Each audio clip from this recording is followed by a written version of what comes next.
नमस्कार दोस्तों। एक बार आपके समक्ष फिर से हाजिर हूँ, वही एक सुंदर सी कहानी लेकर। और ये कहानी मैं लाई हूँ आदरणीय डॉक्टर मंजरी शुक्ला जी द्वारा रचित। शिक्षा पाना हक है सबका, यह सबको समझाओ, घर की बहू बेटियों को भी अब साक्षर बनाओ। बिना साक्षरता के तो कोई भी देश विकास नहीं कर सकता। और यह तो लड़का और लड़की बराबर का हक रखते हैं शिक्षित। और मुझे तो लगता है, मुझे क्या, ये तो नियम है कि अगर एक लड़की शिक्षित होगी तो पूरा परिवार शिक्षित होगा। तो ये लड़कियों का तो ज़्यादा हक बनता है पढ़ाई पर। मूल्यवान है समय बहुत, अब इसकी समझो कीमत। पढ़ लिख लोगे तब पाओगे गांव शहर में इज्जत। तो आप समझ ही गए होंगे मेरी आज की कहानी का शीर्षक क्या है। तो इसी पर आधारित है कहानी मुनिया का स्कूल, जो रचित है डॉक्टर मंजरी शुक्ला जी द्वारा। तो शुरू करती हूँ कहानी, ध्यान से सुनिएगा। कितनी देर हो गई है? भैया के जूते क्यों नहीं पॉलिश कर रही हो तुम? उसे स्कूल जाने में देर हो रही है। मालती अपनी 8 साल की मुनिया की तरफ देखते हुए गुस्से से बोली। मुनिया की आंखों में आंसू आ गए। माँ की डांट से ज्यादा दुख उसे अपने छोटे भाई राजू के साथ स्कूल न जाने का था। वो कुछ कहती इससे पहले ही मालती फिर बोली, जल्दी से जूते पॉलिश कर दो, वरना मेरे लाडले बेटे को स्कूल के लिए देर हो जाएगी। मुनिया दौड़ती हुई गई और खटिया के नीचे से राजू के काले जूते ले आई। पॉलिश की डिबिया खोलते हुए वो मान से बोली, क्या तुम मुझे प्यार नहीं करती माँ? मालती ने मुस्कुराते हुए बड़े प्यार से उसे देखते हुए बोला, क्यों नहीं करती, तू तो मेरी लाडो रानी है। मुनिया माँ के प्यार भरे बोल सुनकर खुश हो गई और दुगनी मेहनत से जूते चमकाते हुए बोली, तो माँ, मेरा भी मन पढ़ाई करने को करता है, मुझे भी स्कूल भेजो ना। ये सुनते ही मानो मालती को करंट लग गया हो। उसने लपक कर राजू के जूते मुनिया के हाथ से लिए और उसे पहनाने लगी, क्योंकि उसे इस प्रश्न का कोई उत्तर समझ नहीं आ रहा था। मुनिया की आंखों में आंसू आ गए। तभी राजू बोला, माँ, भेज दो ना दीदी को भी स्कूल। मुझे स्कूल जाते देखकर बेचारी रोज रोती है मेरे स्कूल जाते समय। राजू को मुनिया का साथ देते देख मालती चीख पड़ी और बोली, मैंने आज तक कभी पाठशाला का मुंह देखा है क्या? तुम्हारी नानी दादी गई कभी पढ़ने? और तो और पूरे गांव में कोई भी औरत आज तक स्कूल के अंदर पैर तक नहीं धरा उन्होंने। स्कूल नहीं माँ, स्कूल, राजू धीरे से बोला।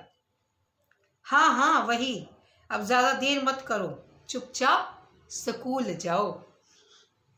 मुनिया राजू का हाथ मत छोड़ना और उसे स्कूल के अंदर तक छोड़ के आना। मालती को तो स्कूल बोलना भी नहीं आता था, तो वो उस स्कूल की, उस पाठशाला की अहमियत क्या समझेगी। माँ के स्कूल बोलने पर राजू हंस दिया तो मुनिया भी अपने सामने के 2 टूटे दांतों को दिखाते हुए मुस्कुरा उठी। रास्ते भर राजू मुनिया को अपनी किताबों, दोस्तों और स्कूल के बारे में बताता रहा और बातों ही बातों में कब स्कूल आ गया वे जान ही नहीं पाए। सभी बच्चे बस्ता टांगे स्कूल के गेट के अंदर आ रहे थे, जिन्हें देखकर मुनिया का मन हुआ कि वो भी दौड़ती हुई अंदर चली जाए और फटाफट सब कुछ याद करके मास्टर साहब को सुना दे।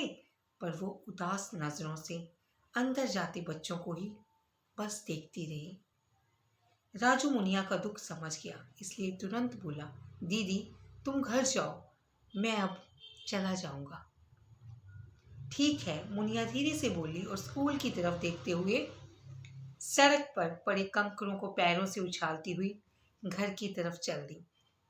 घर पहुंचने के बाद वो अपने आस पड़ोस की सहेलियों के साथ खेलने में व्यस्त हो गई। दोपहर में जब राजू ने स्कूल से लौटने के बाद खाना खाया और अपनी किताबें लेकर बैठा तो हमेशा की तरह मुनिया भी उसके पास जाकर बैठ गई। उसे शौक जो था पढ़ने का। रंग बिरंगे चित्रों से सजी किताबों को देखकर मुनिया राजू से बोली, मेरा बहुत मन करता है पढ़ाई करने का भैया।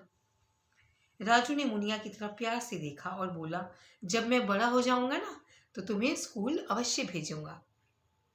उसकी बात सुनकर मुनिया जोरों से हंस पड़ी। इसी तरह से दिन बीतते रहे और घर का जरूरी सामान लाने के लिए मुनिया के बापू जब शहर गए तो बड़ी बड़ी इमारतें देखने की लालच में राजू भी उनके साथ चला गया। राजू के बिना मुनिया का घर में मन ही नहीं लग रहा था, इसलिए वह माँ के साथ बरामदे में बैठी हुई थी, उनके साथ गप्पे लड़ा रही थी। तभी पोस्टमैन चाचा चिट्ठियों का बंडल हाथ में लिए हुए आए और हंसते हुए मुनिया से बोले, लो बिटिया, तोहार चिट्ठी आई है। मुनिया ने मालती को यानी कि अपनी माँ को चिट्ठी पकड़ाते हुए कहा, माँ देखो तो क्या आया है। जब तक माँ चिट्ठी को उलट पलट कर देखती, पोस्टमैन तेज कदमों से डक करते हुए चले गए। मुनिया ने चहकते हुए पूछा, माँ हमें तो कोई चिट्ठी नहीं लिखता, फिर आज भला किसने भेज दी। हाँ पता नहीं, कहते हुए मालती ने चिट्ठी को गौर से देखते हुए चारों तरफ से उलट पलट कर देखा, पर उसे कुछ समझ नहीं आ रहा था। वो बोली, जब बापू शहर से लौटेंगे तब उन्हीं से पढ़वाएंगे चिट्ठी। और ये कहते हुए मालती ने चिट्ठी कमरे में जाकर मेज पर रख दी। मालती मुनिया के साथ बोल तो रही थी, पर मुनिया जान गई थी कि माँ का ध्यान सारा समय उस चिट्ठी की तरफ ही लगा हुआ है। यहाँ है मालती बहुत मजबूर, क्योंकि ना तो खुद वो पढ़ी लिखी है और इसी कमजोरी को उसने अपनी बेटी में भी भर दिया है। ना उसकी बेटी मुनिया पढ़ी लिखी है।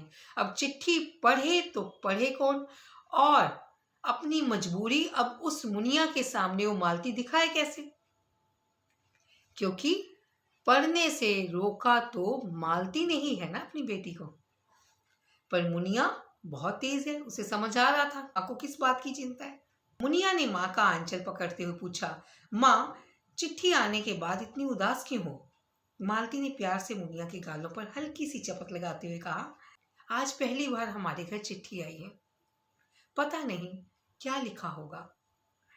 और ये कहकर माँ रसोई घर में चली गई। माँ के जाते ही मुनिया दौड़ते हुई चिट्ठी के पास पहुंची और उसे उठाकर पढ़ने की कोशिश करने लगी। मालती बिटिया, माँ बहुत बीमार है, जल्दी आ जाओ। बापू क्या बोल रही है ये अनाप शनाप। मालती मुनिया के पास आकर गुस्से से बोली, माँ नानी बीमार है, आपको बुलाया है। क्या, तुझे कैसे पता चला। मालती ने घबराते हुए पूछा, इस चिट्ठी में लिखा है माँ, पर तुझे कहाँ पढ़ना आता है। आता है माँ, थोड़ा थोड़ा, मैंने राजू को पढ़ते देखकर सीख लिया है। मालती ने मुनिया को सीने से भींच लिया। उसकी रुलाई फूट पड़ी और उसने मुनिया को गोदी में उठा लिया। मुनिया इस तरह से उसे रोते देखकर सक पका गई। माँ के आंसू पोंछती हुई बोली, हम अभी नानी को देखने जाएंगे माँ। हाँ, तू दौड़कर पड़ोस वाली चाची के घर चाबी दे दे और बापू के आने पर उन्हें भी वहां आने के लिए बता देना। हाँ माँ, अभी जाती हूँ। सुन, मालती ने मुनिया को पुकारा। क्या माँ। हाफती हुई मुनिया मालती के आगे जाकर खड़ी हो गई। नानी के यहाँ से लौटने के बाद तू भी राजू के साथ अब रोज स्कूल जाएगी। माँ ने मुनिया का चेहरा बड़े प्यार से अपने हाथों में लेते हुए कहा। मुनिया ने भरपूर नजरों से माँ की तरफ देखा और उसकी आंखों से दो बड़े बड़े गर्म आंसुओं की बूंदें माँ की हथेली पर गिर पड़ी। मुनिया कुछ कहना चाहती थी, पर उसका गला रुंध गया। उसने माँ की हथेलियां चूम ली और बिजली की गति से भागी पड़ोस वाली चाची के घर, उन्हें माँ का संदेशा देने के लिए। देखिए दोस्तों, जब सिर पर बनाती है ना कोई मुसीबत आती है, तब हमें उस चीज की अहमियत समझ आती है जिसे हम अब तक अपने अहम में नकार रहे होते हैं। अपनी छोटी सोच के कारण मालती भी मुनिया को पढ़ाई से दूर रख रही थी। पर आज जब वो मजबूर हो गई, चिट्ठी नहीं पढ़ पाई और मुनिया को उसने स्कूल से दूर रखते हुए भी पर मुनिया के शौक ने उस चिट्ठी को पढ़ दिखाया, तो उसे आज पढ़ाई की अहमियत समझ आई। और समझदारी इसी में है कि मालती ने अपनी गलती स्वीकार की और मुनिया को स्कूल जाने की, पढ़ाई करने की इजाज़त दे दी। दोस्तों, हम इंसान हैं, गलतियां होती हैं, पर उस गलती को सुधारेंगे भी हम। तो ये कौन सिखाएगा? ये पुस्तकें, ये शिक्षा हमें समझदार बनाएगी। तो अपने किसी भी बच्चे को, और हो सके तो जो आपके सामने छोटे छोटे बच्चे मजबूरी के कारण पढ़ नहीं पा रहे ना, तो उनकी भी सहायता कीजिए ताकि वो पढ़ लिख कर हमारे देश के विकास में योगदान दें। साक्षरता सबका जन्म सिद्ध अधिकार है। चलती हूँ दोस्तों, आशा करती हूँ कहानी आपको बहुत सुंदर शिक्षा देके गई है, तो आप इस पर विचार करेंगे और मेरे इस आकर्षण चैनल को अवश्य सब्सक्राइब करेंगे। मुझे आपकी प्रतिक्रिया का बेसब्री से इंतज़ार रहेगा। खुश रहिए, स्वस्थ रहिए। धन्यवाद।